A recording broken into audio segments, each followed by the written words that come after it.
இந்த இசையை நீங்கள் டவுன்லோடு செய்து கேட்கக்கூடாது. டவுன்லோடுன்னு சொல்றப்ப மட்டமா நினைக்காதீங்க. என்னன்னா இதை நேரடியா கேட்கணும். என்னுடைய மக்களை நான் நேரடியா இசைத்து அந்த அந்த அந்த அனுபவத்தை, அது வேற.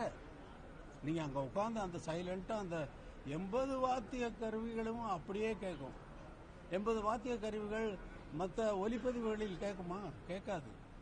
நான் எவ்வளவோ பாடல்களை ரெக்கார்ட் செய்து கொண்டிருக்கும் பொழுது கூட ஒரு நோட்டு பிசகுனாலும் விடமாட்டேன், போட்டு வாங்கி விட்டுருவேன்.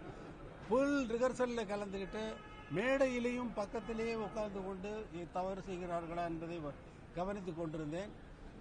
இரண்டாவது பகுதியிலே நமது பாடல்களை, என்னுடைய பாடல்களவே அவர்களை வாசிக்க வைத்து, நம்முடைய சினிமா பாடல்களையே வாசிக்க வைத்து நானும் ஒரு பாடலை அங்கே அவர்களோடு பாடினேன். அதுவும் மிகவும் கஷ்டமான காரியம். ஏனென்றால் அவர்களோடு பாடி எனக்கு பழக்கம் இல்லை. தினமும் அவர்களோட பாடுகிறேன். என்னுடைய பாடலை என்னுடைய தியேட்டரில் எங்களுடைய விதிமுறைப்படி நாங்கள் ரெக்கார்ட் செய்து கொண்டு வருவதுதான் வழக்கம்.